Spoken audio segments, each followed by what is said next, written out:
कभी कभी जिंदगी के सबसे चमकदार पल ही सबसे अंधेरे अंजाम की तरफ ले जाते हैं। यह घटना है 28 साल की दीपिका की। दीपिका पली बड़ी तो थी गांव की सादगी में, लेकिन जुनून था आसमान छूने का। वह शिक्षिका थी, बच्चों को पढ़ाना उनका जुनून था, और सोशल मीडिया पर अपनी मुस्कान और अदाओं से लोगों का दिल जीतना उनका शौक। इंस्टाग्राम पर रील्स बनाती तो लगता जैसे कोई फिल्मी हीरोइन कैमरे के सामने खड़ी हो। 20 जनवरी 2024, यही वो दिन था जब उनकी जिंदगी की कहानी ने ऐसा खतरनाक मोड़ लिया कि सब कुछ बिखर कर रह गया। क्या है पूरी घटना, आइए जानते हैं इस वीडियो में।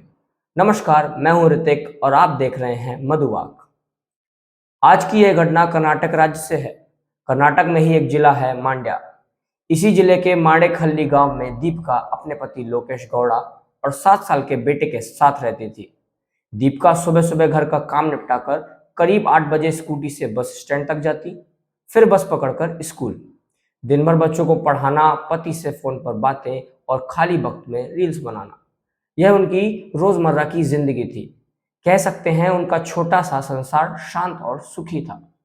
लेकिन खुशियों के इस घर में तूफान आने वाला था। 20 जनवरी की सुबह रोज की तरह सब कुछ सामान्य था। दीपिका स्कूल गई थी। स्कूल से दीपिका दोपहर में अपने पति से बात कर लेती थी, लेकिन उस दिन दोपहर में उन्होंने पति को फोन नहीं किया। पति ने सोचा हो सकता है बच्चों को पढ़ाने में बिजी हो। शाम 6 बजे, फिर 7 बजे, लेकिन दीपिका घर नहीं लौटी। पति लोकेश ने उन्हें फोन करने की कोशिश की, लेकिन फोन बार बार स्विच ऑफ जा रहा था। काफी देर कोशिश के बाद भी उनका फोन नहीं लगा। लोकेश को चिंता सताने लगी।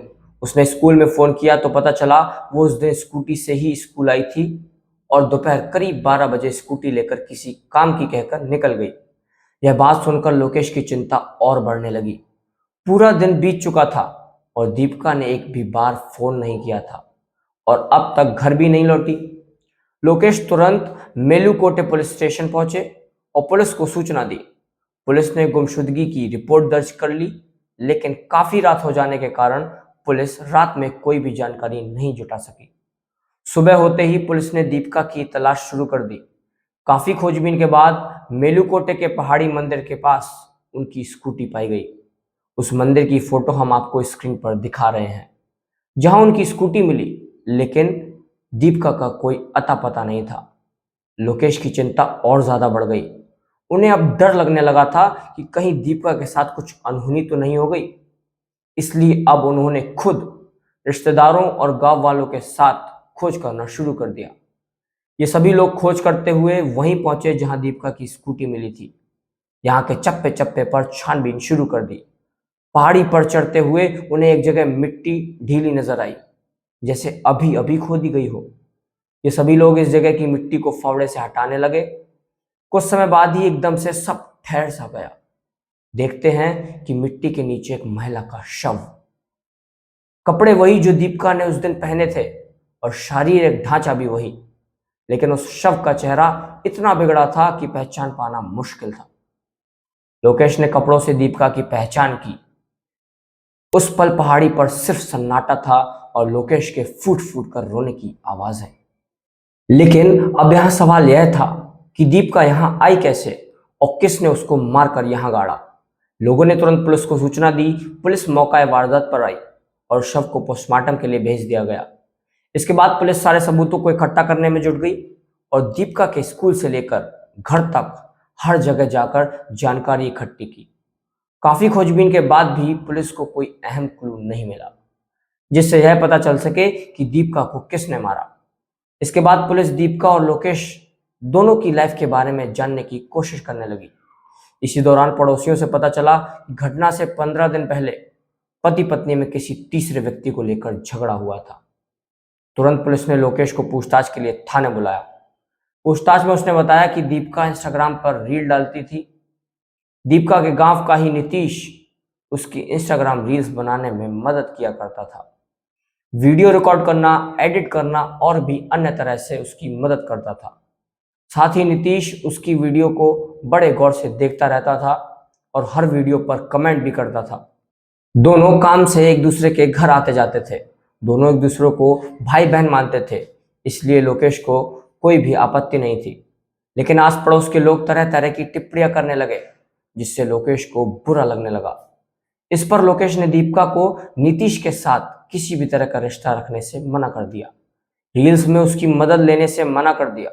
इसी बात को लेकर 15 दिन पहले पति पत्नी दोनों में कहासुनी हुई थी। इतना सब जानने के बाद तुरंत पुलिस ने दीपिका की सीडीआर निकलवाई। सीडीआर ने राज खोला, घटना वाले दिन आखिरी कॉल नीतीश को की गई थी। पुलिस को अब नीतीश पर ही शक होने लगा। पुलिस तुरंत नीतीश के घर गई तो पता चला कि वो 20 जनवरी यानी कि घटना वाले दिन से ही गायब था। पुलिस ने नीतीश की तलाश में जगह जगह छापेमारी शुरू कर दी। कई दिनों की तलाश के बाद नीतीश को कर्नाटका के विजयनगर जिले से गिरफ्तार किया गया। पूछताछ में उसने जो कहा वो रोंगटे खड़े कर देने वाला था। उसने बताया कि भले ही वह दीपिका को बहन कहता था, लेकिन उसके दिल में उसके लिए एक तरफा मोहब्बत पनप चुकी थी। दीपिका शादीशुदा थी, उसका एक बच्चा भी था, फिर भी नीतीश उससे रिश्ता बनाना चाहता था। जब लोकेश ने दीपिका को इसके साथ किसी भी तरह का मेल जोल रखने के लिए मना कर दिया तो दीपिका ने इसे सोशल मीडिया पर हर जगह ब्लॉक कर दिया। रील्स बनाने के बहाने ये आता था, उसको भी बंद करवा दिया। जब दीपिका ने इससे हर तरह से दूरी बना ली तो इसके अंदर धीरे धीरे गुस्सा पनपने लगा। इसने कई बार बहानों से मिलने की कोशिश की, लेकिन दीपिका ने स्पष्ट मना कर दिया। दीपिका को नहीं पता था कि इसके अंदर का गुस्सा एक दिन जहर बनकर बाहर आएगा। 20 जनवरी नीतीश का जन्मदिन था। दीपिका इसे सोशल मीडिया पर तो हर जगह ब्लॉक कर चुकी थी, लेकिन नॉर्मल कॉल पर ब्लॉक नहीं किया था। 20 जनवरी को इसने दीपिका को फोन करके उससे मिलने के लिए रिक्वेस्ट किया। कई बार रिक्वेस्ट करने पर दीपिका मान गई। उसने सोचा कि इसने मेरी काफी मदद की थी, तो आज जन्मदिन है तो एक बार मिलने में कोई परेशानी नहीं। दीपिका 12 बजे ही स्कूल से निकल गई, ये सोचकर कि रोज के समय तक घर पहुंच जाऊंगी। दोनों की एकांत जगह पर मुलाकात हुई, केक काटा गया, तस्वीरें ली गई और इसी दौरान उसने दीपिका को प्रपोज कर दिया। दीपिका की कुछ समझ में ही नहीं आया, क्योंकि वो तो उसे अपना भाई मानती थी। इसलिए दीपिका ने साफ मना किया और जाने लगी। लेकिन नीतीश पहले से योजना बना चुका था। नीतीश ने दीपिका को जबरदस्ती रोक लिया और उसने उसकी ही साड़ी से गला घोंट दिया। शव को मेलुकोटे की पहाड़ियों के पास गड्ढा खोदकर दफना दिया और फरार हो गया। पुलिस की जांच से यह पता चला कि दीपिका का नीतीश के लिए कोई भावनात्मक लगाव नहीं था। उनका रिश्ता सिर्फ भाई बहन की तरह था, लेकिन एक तरफा चाहत ने मासूम दोस्ती को खून में बदल दिया।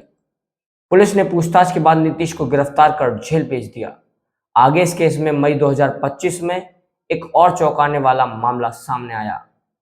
टीवी 9 भारतवर्ष की रिपोर्ट के अनुसार दीपिका के पिता ने नीतीश के पिता की चाकू मारकर हत्या कर दी। नीतीश की बहन की शादी की तैयारी चल रही थी। इसी दौरान दीपिका के पिता ने यह हमला किया। उनका कहना था कि नीतीश ने मेरी लड़की की हत्या कर दी और ये लोग खुशी से अपनी लड़की की शादी कर रहे हैं, इसलिए मैंने अब अपनी बेटी की मौत का बदला लिया है।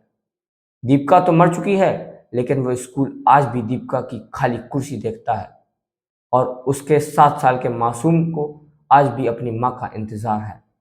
बच्चा रोज अपने पिता से पूछता है कि माँ कब आएगी। अब उस मासूम का क्या कसूर जिसने उसकी माँ की ममता छीन ली। दीपिका गौड़ा की हत्या सिर्फ एक अपराध नहीं, बल्कि एक सबक है कि ना का मतलब ना होता है, चाहे सामने वाला कितना भी करीबी क्यों ना हो। जुनून और प्यार के नाम पर किसी की जिंदगी छीनना कभी सही नहीं हो सकता। दोस्तों, आपको ये घटना बताने का हमारा उद्देश्य सिर्फ आपको जागरूक करना है। किसी की भावनाओं को ठेस पहुंचाना हमारा उद्देश्य कभी नहीं होता। वीडियो में दी गई सभी जानकारियां इंटरनेट पर सार्वजनिक रूप से उपलब्ध स्रोतों से ली गई हैं। वीडियो में प्रयुक्त कुछ तस्वीर AI जनरेटेड हैं। आपको अगर हमारी वीडियो अच्छे लगे हों तो लाइक करिए। धन्यवाद।